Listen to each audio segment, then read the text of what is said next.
comme la barre de la porte. Les Elohim du ciel visiteront la fille de Yaakov, et après que 6 ans et demi se soient écoulés, on se souviendra d'elle. C'est la durée de la visite. Et à partir de ce moment, 6 autres années s'écouleront. C'est la durée du souvenir. Cela fait un total de 72 ans et demi. 478. En l'an 66, le roi Machia apparaîtra dans le pays de Galilée, et il s'appellera Machia ben Yosef, Messia, le fils de Joseph. Il apparaît donc en Galil, dans la possession de Joseph. Une étoile de l'Est engloutira 7 étoiles du Nord, et une flamme de feu noir sera suspendue aux cieux pendant 60 jours. Des guerres commenceront dans le monde à partir du Nord, et 2 rois tomberont dans ces guerres. 479. Et toutes les nations s'uniront contre la fille de Yaakov, afin de la chasser de ce monde. Et il est écrit à propos de cette époque: c'est un temps de détresse pour Yaakov, mais il en sera sauvé. Yeremia 32.7. Alors toutes les âmes auront quitté le corps, elles devront revenir et être renouvelées. Et votre preuve est le verset: toutes les âmes de la maison de Yaakov qui sont venues en Égypte.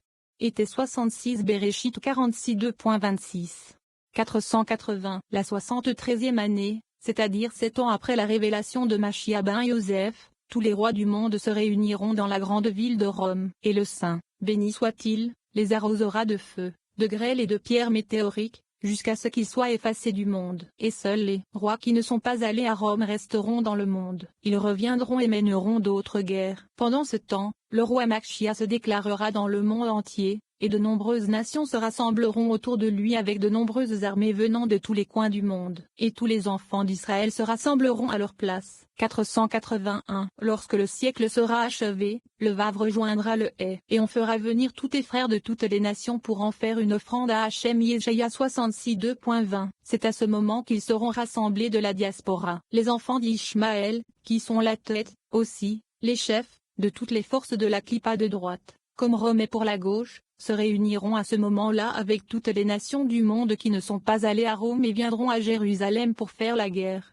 comme il est écrit: car je rassemblerai toutes les nations contre Jérusalem pour combattre Zacharie 14.2.2. Les rois de la terre se lèvent et les chefs se concertent contre Hachem et contre son oint. Teilim 2.2. Et celui qui est assis dans le ciel rit, Hachem les tourne en dérision. Teilim 2.4. 482. Après que toutes les forces de l'autre côté, de droite et de gauche, auront été effacées du monde, le petit Vav, qui est Yesod Zahir Ampin, rejoindra et renouvellera les vieilles âmes, à savoir toutes les âmes qui étaient dans un corps depuis la création du monde, afin de renouveler le monde, qui est Malkout, comme il est écrit, qu'Hachem se réjouisse de ses œuvres, et que la gloire d'Hachem dure à jamais. Teilim 104.2.31, ce qui signifie que pour que le Hé se joigne au Va correctement, qu'Hachem se réjouisse de ses œuvres, qu'il fasse descendre ses œuvres, référence aux âmes renouvelées, dans le monde, afin qu'elles deviennent toutes de nouvelles créatures et que tous les mondes soient unis. 483. Heureux tous ceux qui resteront dans le monde à la fin du 6e millénaire et qui entreront dans le Shabbat, qui est le 7e millénaire, car c'est un jour où Hachem est le seul à se joindre au Hé comme il se doit et à sélectionner de nouvelles âmes afin de les faire entrer dans le monde. Ceci fait référence aux âmes qui ne sont pas encore venues au monde, ainsi qu'aux âmes renouvelées qui ont été là depuis le début, comme il est écrit. Et il arrivera que celui qui restera à Sion et celui qui restera à Jérusalem seront appelés saints, tous ceux qui sont inscrits pour la vie à Jérusalem. Yeshaïa 4.2.3. 35. Et Elohim testa Abraham. Le Zohar explore l'histoire de la ligature d'Isaac. Le personnage biblique d'Isaac est un code faisant référence à l'énergie de la colonne de gauche. Notre nature est active et égocentrique. Abraham correspond à la colonne de droite. Nos attributs positifs de partage. Cette histoire est une métaphore du travail spirituel de l'homme, qui consiste à lier et à transformer ce désir égoïste et réactif en qualité positive et de partage qui incarne l'attention et le souci des autres. La pertinence de ce passage à plusieurs reprises, quelque chose dans notre nature nous pousse à adopter un comportement négatif, même si cela va à l'encontre de notre volonté. De même, nous sommes contraints de renoncer à des actions positives malgré nos meilleures intentions. Cette idiosyncrasie propre à l'être humain illustre le conflit permanent entre le désir du corps de recevoir et celui de l'âme de partager. Nous éveillons la force intérieure et la volonté de lier notre propre inclination maléfique et nos impulsions négatives, connues kabbalistiquement comme le désir de recevoir pour soi seul. 484. Et il arriva, après ces choses, qu'Elohim mit Abraham à l'épreuve et lui dit, Abraham, et il répondit, Voici, je suis là. Béréchit 22. Rabbi Yehuda a commencé la discussion avec le verset, Tu es mon roi. Elohim Tehillim 44 2.5. Cela symbolise l'unification complète de tous les grades en un seul, ils sont attachés les uns aux autres. Ceci est dû au fait que dans ce verset se trouvent les séphiroth, Z, Gvura, Tiferet et Malkout, qui représentent tous les grades, car tu fais allusion au Z, selon le mystère du verset, tu es un prêtre pour toujours. Tehillim 112.4, Elohim et Gvura, sont Tiferet, et mon roi est Malkout 485. Ordonne des délivrances pour Yaakov. Tehillim 44 2.5. Signifie que tous les messagers qui accompliront leur mission dans le monde seront du côté de la miséricorde et non du côté du jugement. Il y a des émissaires des deux côtés, certains du côté de la miséricorde et d'autres du côté du jugement sévère. Ces messagers qui viennent du côté de la miséricorde ne prennent jamais sur eux une mission de jugement dans le monde. 486. Vous pourriez dire: mais nous avons appris que l'ange qui a été révélé à Bilam était un messager de miséricorde qui s'est changé en messager de jugement, montrant ainsi qu'un messager de miséricorde peut exercer un jugement. Cependant, la réponse est non. Il n'a jamais changé pour exercer le jugement. Il était plutôt un messager de miséricorde venu pour protéger les Israéliens et leur être favorable. Mais vers Bilam, il était un messager du jugement. Voici donc les manières du saint, béni soit-il. Lorsqu'il fait du bien à quelqu'un, nous pouvons voir que ce bienfait pour une personne peut être une punition pour une autre personne. Ainsi, tout d'abord, il était un messager de miséricorde pour Israël. Mais pour Bilam, il était un messager de jugement. C'est pourquoi il a plaidé: ordonne la délivrance pour Yaakov. Ainsi, David a dit: ordonne ceci pour le monde afin que lorsqu'un messager sera envoyé, il soit du côté de la miséricorde. 487. Rabbi Abba a dit: ordonne des délivrances pour Yaakov signifie qu'il a prié pour Yaakov, prié pour ceux qui sont en exil, afin qu'ils reçoivent le salut. Venez et regardez, Yaakov était la gloire des patriarches. S'il n'y avait pas eu Yitzhak, Yaakov ne serait pas apparu dans le monde. Pour cette raison, commander des délivrances pour Yaakov fait allusion à Yitzhak, qui est le délivrant de Yaakov, car lorsque Yitzhak a été sauvé pendant la liaison de Yitzhak, ce fut la délivrance de Yaakov. 488. Et il arriva qu'après ces choses, Rabbi Shimon a dit: nous avons appris que les mots et il arriva, et Vei, dans les jours sont dits à propos de la détresse. Ainsi, même s'il n'est pas écrit au jour de, il y a tout de même une certaine teinte de détresse, comme il est dit, Vei, et il arriva après signifie que cela arriva après le plus bas des grades supérieurs de la Tzilu. Et qu'est-ce que c'est? C'est ces choses, et Dvarim, ainsi que Malkout, comme il est écrit: je ne suis pas un homme de parole, et Dvarim, Shemo 4h10. 489.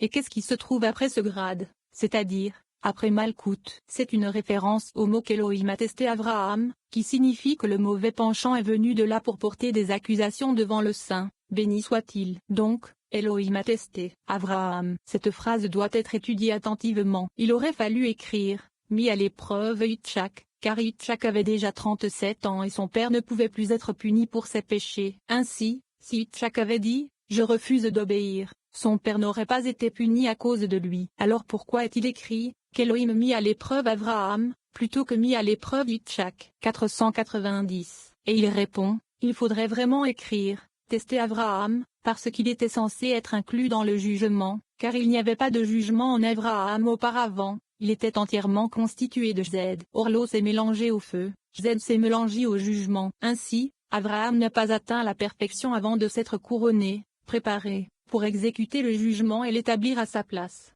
491. Ainsi, toute sa vie, il n'a pas atteint la perfection jusqu'à maintenant, jusqu'à ce que l'eau se mélange au feu, le droit se mélange au gauche, et le feu à l'eau, le gauche au droit. C'est pourquoi Elohim a testé Avraham et non Yitzhak, parce que le Saint, béni soit-il, a invité Avraham à être inclus dans le jugement selon le secret de la gauche. Ainsi, lorsqu'il accomplit l'acte de lier Yitzhak, le feu entra dans l'eau, c'est-à-dire que le jugement entra dans Z, et ils furent perfectionnés l'un par l'autre, comme il a été dit auparavant. C'est ce que l'acte du jugement a accompli, il a inclus l'un dans l'autre. C'est aussi la raison pour laquelle le mauvais penchant est venu et a accusé Avraham de ne pas être correctement perfectionné jusqu'à ce qu'il ait accompli l'acte du jugement en liant Yitzhak. La place du mauvais penchant est après au-delà de ces choses, ce qui mène à la malchance. Selon le secret du verset, le péché se heurte à la porte. Bereshit 4.2.7. Et c'est ainsi qu'il est venu pour persécuter. 492. Venez et regardez, observez le mystère qui se cache derrière cette question. Même s'il est écrit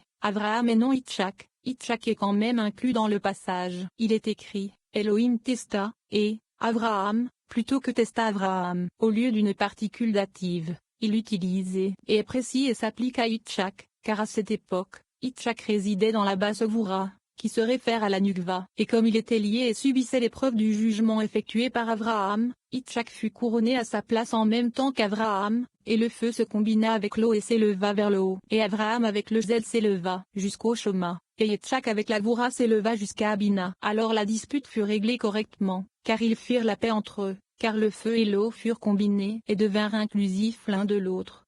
493. Qui a déjà vu un père miséricordieux faire une chose cruelle à son fils? C'est seulement pour régler le différend et combiner l'eau avec le feu. Ceci se réfère à la tribu de Zed d'Avraham avec le feu de Yitzhak, et chacun est correctement couronné à sa place. Et cela et reste ainsi jusqu'à l'apparition de Yaakov, qui était le secret de la colonne centrale. Alors, tout fut correctement établi, et les trois patriarches atteignirent la perfection, ce qui signifie qu'ils deviennent un chariot pour les trois colonnes supérieures. Et ainsi les êtres supérieurs et inférieurs furent correctement établis. 494. À propos du verset il dit, « Prends maintenant ton fils Béréchit 22:2.2. Il demande, comment Avraham a-t-il pu prendre Yitzhak, son fils, par la force, alors qu'il était âgé? Si vous dites que Yitzhak était encore sous son autorité et qu'il devait donc obéir au commandement de son père, ce serait une bonne explication. Mais ceci est similaire à, prends Aaron et Alazar son fils de Midbar 20h25. Où le sens est seulement de les convaincre avec des mots et de leur rappeler qu'ils doivent accomplir la volonté du Saint, béni soit-il. Ainsi, ici aussi, avec Avraham, le sens est de prendre, par persuasion verbale, ton fils unique, que tu aimes, Yitzhak, et d'aller au pays de Moria, comme il est écrit, j'irai à la montagne de la mire, et mort, Shor Hashorim 4:2.6, pour être établi dans un endroit approprié. 36. Et il vit le lieu au loin. Alors qu'Avraham marche avec Isaac vers le lieu du sacrifice, il a une vision claire et nette de son futur petit-fils, Jacob, le fils prédestiné d'Isaac. Avraham perçoit le rôle important que Jacob jouera dans le monde, néanmoins, il reste fidèle à son engagement de sacrifier son fils. Malgré cette vision fascinante, Avraham renonce à tout contrôle, plaçant toute sa confiance dans les paroles du Créateur. La pertinence de ce passage. La nature de l'homme est de succomber aux tentations du monde matériel, de céder à l'attrait de la gratification immédiate au détriment de l'épanouissement à long terme. La sagesse et la force de placer notre confiance dans les lois spirituelles de la vie et d'abandonner le contrôle au Créateur sont accordées à notre âme. Cette partie permet au rayonnement du Créateur de nous éclairer et de nous diriger dans les couloirs obscurs de la vie. 495. Le troisième jour, Avraham leva les yeux et vit le lieu au loin. Béréchit 22:2.4. La signification de le troisième jour a déjà été expliquée, mais comme il a déjà été dit, il se leva et alla au lieu dont les Elohim lui avaient parlé. Ibidem 3. On peut se demander pourquoi il est dit ensuite, le troisième jour.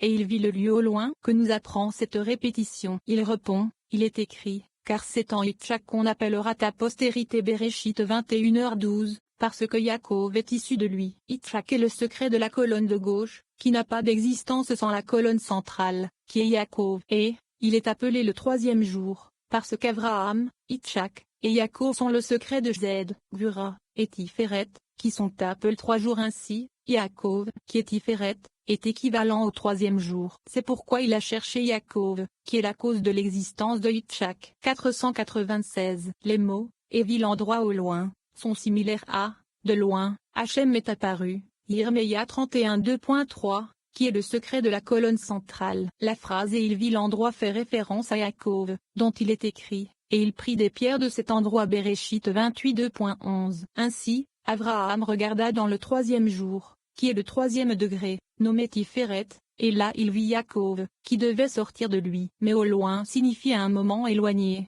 comme nous l'avons déjà expliqué, plutôt que dans un futur proche. 497. Rabbi Elazar lui dit, de quoi Avraham est-il loué, puisqu'il voyait déjà que Yaakov était destiné à sortir de lui, puisqu'il était en route pour sacrifier Yitzhak, cela ne peut pas être un si grand éloge pour lui. Ceci est d'autant plus vrai que cela a dû faire naître dans son esprit un certain doute sur le Saint, béni soit-il. S'il est sur le point de l'offrir un sacrifice, comment donc naîtra Yaakov? 498. Il lui dit, il est certain qu'il a vu Yaakov, car même avant le sacrifice, Avraham avait la connaissance de la sagesse. Cela signifie qu'il avait déjà atteint les mochins suprêmes qui s'écoulent sur les 3 colonnes, dont la troisième colonne est Yaakov. Il regarda maintenant dans le troisième jour,